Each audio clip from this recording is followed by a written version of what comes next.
Ya baik, Assalamualaikum warahmatullahi wabarakatuh. Perkenalkan, nama saya Muhammad Fadil MB dengan NIM 220404501041. Jadi pada kesempatan kali ini saya akan mengerjakan tugas ujian tengah semester, yang dimana kita mencari atau melafalkan ayat yang berhubungan dengan bimbingan konseling pendekatan agama. Oke, jadi sebelum masuk ke intinya, kita perlu memahami dulu definisi singkat dari BK pendekatan agama ini. Jadi BK pendekatan agama ini adalah bimbingan dan konseling yang dimana dalam prosesnya konselor mengintegrasikan nilai-nilai keagamaan gitu. Simpelnya begitu. Oke, langsung saja kita masuk ke ayat yang pertama. Itu terdapat pada surah An-Nahl ayat 44 yang berbunyi seperti berikut. A'udzu billahi minasyaitonir rajim. Bismillahirrahmanirrahim. Bil bayyinati waz zubur wa anzalna ilaika dzikra litubayyana lin-nasi ma nuzzila ilaihim wa la'allahum yatafakkarun. Yang artinya, kami menurunkan kepadamu bukti-bukti yang jelas, mukjizat dan kitab-kitab. Kami turunkan Al-Quran kepadamu agar engkau menerangkan kepada manusia tentang apa yang diturunkan kepada mereka dan agar mereka memikirkan. Oke, itu tadi adalah surah An-Nahl ayat 44 beserta artinya, yang dimana jika kita melihat sepenggal artinya, di situ disebutkan bahwa kami turunkan kepadamu Al-Quran agar engkau menerangkan kepada manusia dan tentang apa yang diturunkan kepada mereka dan agar mereka berpikir. Jadi jika kita mencari hubungannya dengan bimbingan konseling pendekatan agama, ini hubungannya lebih ke konselornya, yang dimana si konselornya ini itu menggunakan Al-Quran tadi, sama halnya dengan Rasulullah SAW.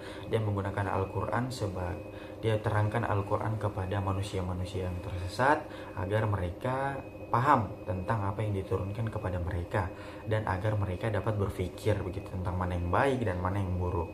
Nah, sama halnya dengan konselor di sini atau guru BK. Dia menggunakan Al-Quran untuk nantinya dia mengintegrasikan nilai-nilai yang ada di dalam Al-Quran tersebut ke dalam proses konselingnya. Jadi semisal ada konseling yang punya masalah tentang kecemasan emosi, dia sering marah-marah atau dia sering sedih, nah, itu bisa konselor atau guru BK menggunakan ayat-ayat yang artinya kita tidak boleh marah-marah. Di dalam Islam kita harus baik, kita harus sabar, kita harus tenang begitu. Kurang lebih seperti itu. Jadi si konselornya ini menggunakan Al-Quran tadi sebagai rujukan dia tentang bagaimana dia mengintegrasikan nilai-nilai keagamaan yang ada di dalam Al-Quran tersebut ke dalam proses konselingnya. Ya baik, selanjutnya ada surah Al-Imran ayat 134 yang berbunyi seperti berikut. A'udzu billahi minasyaitonir rajim. Bismillahirrahmanirrahim. الذين ينفقون في السراء والضراء والكاظمين الغيظ والعافين عن الناس والله يحب المحسنين. Yang artinya, orang-orang yang bertakwa adalah mereka yang berinfak di waktu luang maupun sempit, orang-orang yang mengendalikan kemurkaannya, dan orang-orang yang memaafkan kesalahan orang lain. Allah sangat menyayangi orang-orang yang berbuat kebaikan. Itu tadi adalah ayat 134 dari surah Al-Imran, yang dimana jika kita melihat sepenggal artinya kembali, di situ disebutkan bahwa orang yang bertakwa adalah orang yang memaafkan sesama dan juga orang-orang yang bersedekah baik di waktu luang maupun sempit. Dan sesungguhnya Allah sangat menyayangi orang-orang yang berbuat kebaikan. Oke, jadi apa keterkaitannya dengan bimbingan konseling pendekatan agama? Nah, kali ini kaitannya itu ada di prosesnya, yang dimana kita sudah pelajari tentunya tentang perkembangan afeksi remaja, yang dimana perkembangan afeksi remaja ini itu adalah masa transisi dari perkembangan nilai, moral, dan sikap-sikap mereka. Jadi istilahnya tiga aspek tadi mengalami pelonjakan atau peningkatan dari sebelumnya. Jadi tak jarang si konseli ini dapat mengalami masalah di moralnya, di sikapnya, entah itu ke sosialnya atau itu ke dirinya sendiri. Jadi kita sebagai konselor bisa memberikan ayat yang tadi, surah Al-Imran ayat 134 kepada si konseli kita yang memiliki masalah seperti tadi. Semisal mereka memiliki masalah dengan sosialnya, mereka tidak tahu bersikap yang baik bagaimana, mereka tidak tahu cara memaafkan, mereka tidak bisa bermoral yang baik, mereka tidak bisa menilai sesuatu dengan cara yang baik.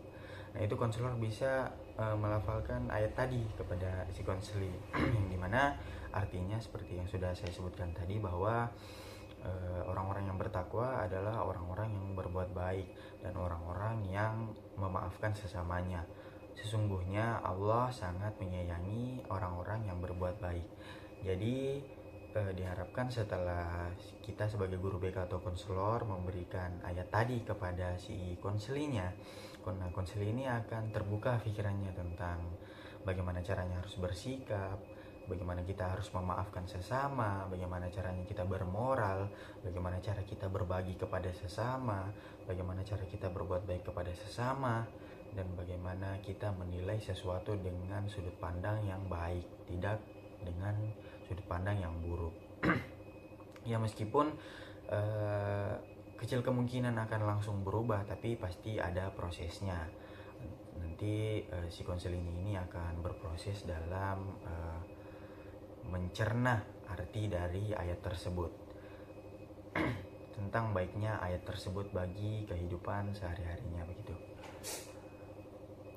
Oke, baik, selanjutnya ada surah Ar-Ra'd ayat 28 yang berbunyi seperti berikut. A'udzu billahi minasyaitonir rajim. Bismillahirrahmanirrahim. Alladzina amanu wa tatma'innu qulubuhum bidzikrillah. Ala bidzikrillah tatma'innul qulub. Yang artinya, orang-orang yang beriman dan hati mereka menjadi tentram dengan mengingat Allah. Ingatlah bahwa dengan mengingat Allah, hati akan menjadi tentram. Ya baik, itu tadi adalah surah Ar-Ra'd ayat 28.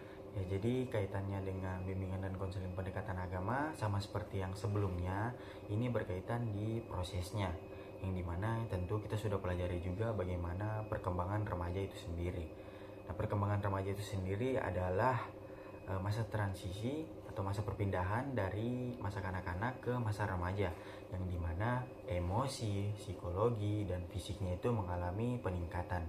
Fisiknya itu mengalami peningkatan, misalnya badannya mulai membesar, mulai tumbuh kumis, kemudian emosinya itu juga mulai peningkatan, kemudian dan psikologisnya juga itu mengalami peningkatan. Jadi tentu tidak jarang juga si konselor ini tidak tahu bagaimana untuk mengeluarkan emosinya dengan baik, bagaimana untuk dia mengatur pikiran-pikirannya ini agar tidak mengarah ke negatif. Artinya dia tidak tahu bagaimana cara mengatur emosinya dan juga psikologisnya. Jadi tentu tidak jarang juga masalah krisis identitas ada pada remaja. Jadi tentu kita sebagai konselor bisa mengupayakan atau membantu si konselor kita dengan memberikan ayat yang sudah saya baca tadi, yaitu Ar-Ra'd ayat 28, yang dimana artinya jika kita mengingat Allah, jika kita senantiasa mengingat Allah, maka hati kita akan tentram. Jadi ketika dia sudah krisis identitas, dia sudah tidak tahu dia mau arah kemana, jadi dia bisa mengingat Allah, maka dengan mengingat Allah hatinya akan tentram. Jadi setidaknya agar dia bisa menjadi pengingat lah, si konselor ini bisa memiliki pengingat bahwa dia tidak bisa terus-terusan seperti ini. Dia punya Allah di sampingnya dan dia harus senantiasa mengingat Allah agar Allah senantiasa menyayanginya gitu. Selanjutnya masih berkaitan dengan krisis identitas tadi, ini ada ayat juga dari surah Al-Insyirah ayat 8. yang berbunyi seperti berikut. A'udzu billahi minasyaitonir rajim. Bismillahirrahmanirrahim. Innamal usri yusra, yang artinya sesungguhnya bersama kesulitan ada kemudahan. Oke, tadi itu adalah surah Al-Insyirah ayat 8, yang dimana jika kita mengikuti masalah yang tadi, yaitu krisis identitas, pasti tidak lepas dari masalah, ya kan. Jadi kita sebagai konselor bisa memberitahukan kepada si konselor kita terkait arti dari surah tersebut tadi, bahwa di setiap permasalahan pasti ada jalan keluarnya, di setiap masalah pasti ada jalan keluarnya gitu. Jadi si konselor ini tidak bisa berlarut-larut begitu, atau istilahnya ya begitu, berlarut-larut dalam suatu permasalahan, karena di dalam surah Al-Insyirah tadi sudah dijelaskan bahwa di mana ada permasalahan, di situ ada jalan keluarnya.